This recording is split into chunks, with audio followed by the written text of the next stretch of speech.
Hello, Aileron community. We are so excited that you're here with us today because we are speaking with Martha Shaker, who's the president at Concept Rehab, which is a contract therapy provider for senior adults. And she's gracious enough to be speaking with us today because she was once just like you, someone who, evolving and clarifying your strategy is important, but wasn't exactly sure the best way to continue to evolve it. So let's face it, we know a strategic plan isn't supposed to sit on your desk and collect dust, but we also know it's an ongoing process. So where do you start? Where do you begin? How do you evolve your strategy or evolve your strategic plan? With all that being said, again, today we're blessed to learn from Martha's experience. And while it's just one experience, we know that that can help others. So thank you, Martha, for being here today. It's a pleasure. Thank you for having me.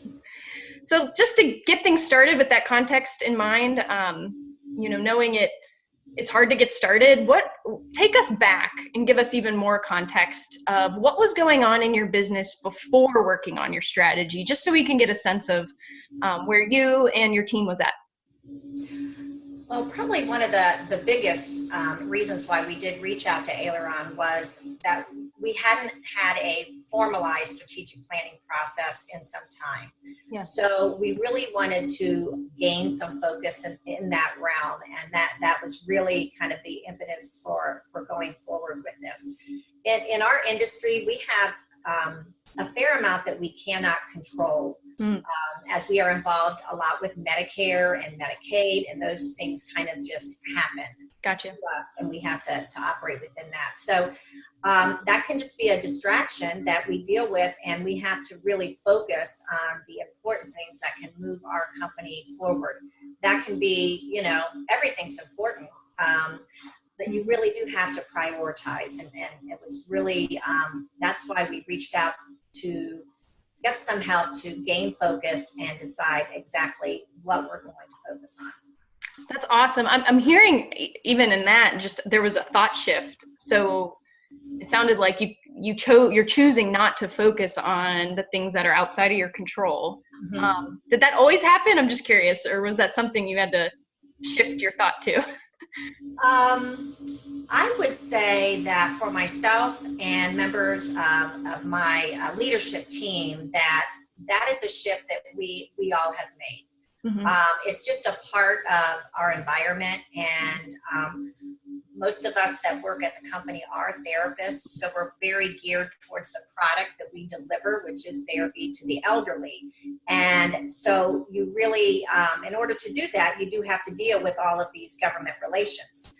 But you really can't get, mired in those kinds of weeds, or you can't, fulfill your ultimate mission. So I think we're pretty good at, dealing with and knowing that distraction is there. It really provides the parameters within which we operate, but not to get derailed by it. Absolutely. It makes total sense. And I also heard you say then knowing you wanted to work on your strategy, that a desirable outcome of all of this work would be focus. So can you say a little bit more about what that means to you?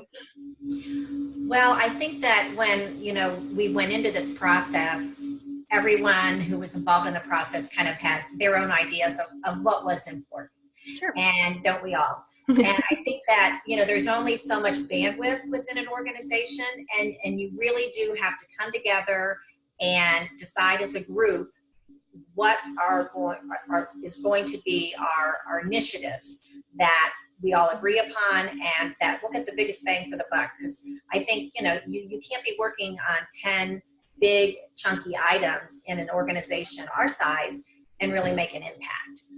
No, it makes total sense. We've even grown and evolved in that way. I've even been at Aileron for 9 years, and we've had times where we've had 10 initiatives. And to your point, it's every year you get more and more focused. So right. That's great. Was there any, and there may not be, but was there a moment where you're like, okay, need to reach out for help? Like this is now's the time.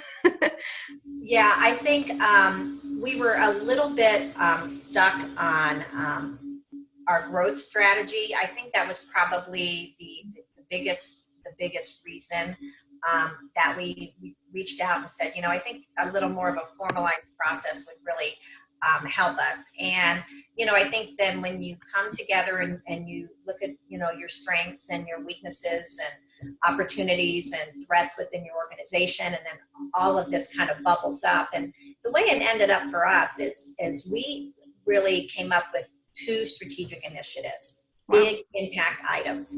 One was a growth strategy initiative, and the other one was a people strategy initiative. And so we really got the focus on the growth, and where we ended up with that was to really focus our marketing and sales efforts on small chains of businesses and the nonprofit sector. And that was so helpful because there's a lot of ways, a lot of different directions you could go marketing efforts. And this really honed in on a certain sector. And I think it was just the focus that we needed. Mm-hmm. Can you say it again? What was it? It was for small chains of businesses. Yeah. So if we would sign a contract, we might get 5 nursing homes. Okay. With that contract. And so they're all kind of managed the same. They have the same goals and initiatives. Mm-hmm. And then the other was the nonprofit sector, kind of that tends to be a faith-based organizations, senior living centers. And we just seem to be aligned with them in terms of how they move things forward and their whole philosophy of patient care. So that worked for us. And it was really, the focus I think that we needed to kind of move our growth in the direction that we wanted. That's awesome.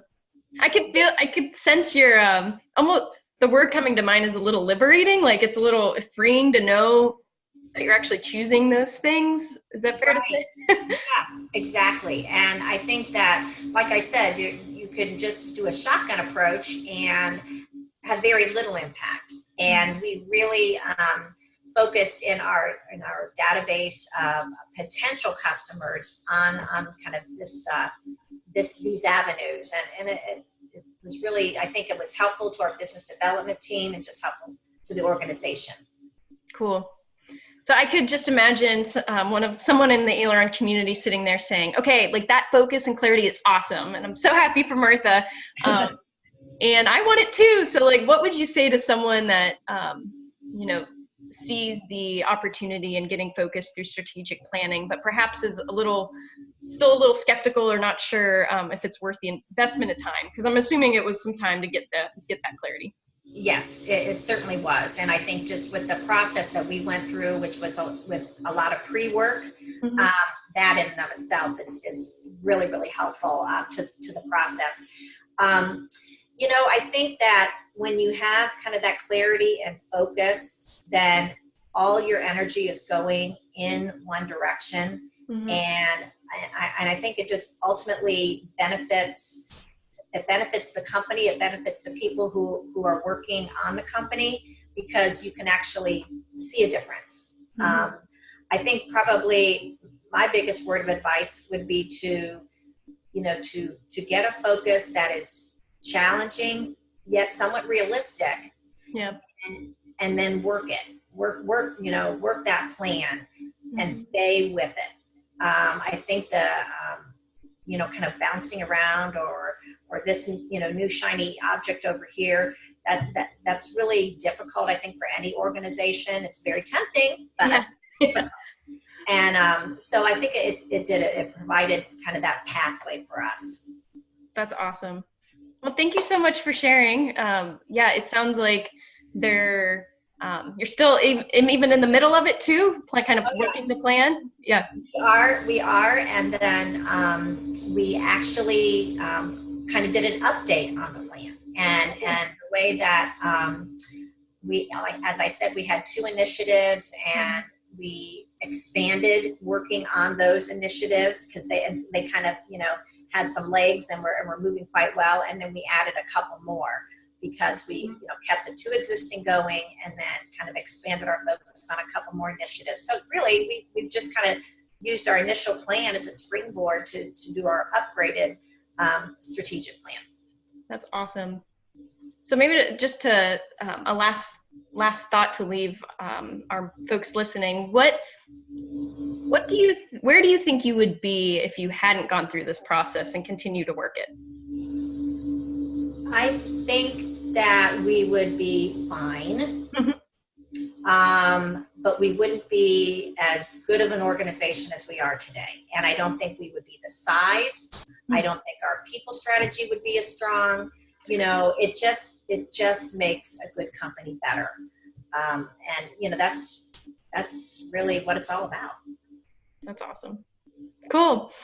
Thank you, Martha, so much for sharing. I know others out there, including myself, certainly really appreciate your inspiration, because it is hard work at the end of the day. That's what our founder Clay says, and yet we're hearing that it is worth the time and effort, not only for the business but most importantly for the people. So thank you for your time. Thank you. And thanks for listening in. Have a great day.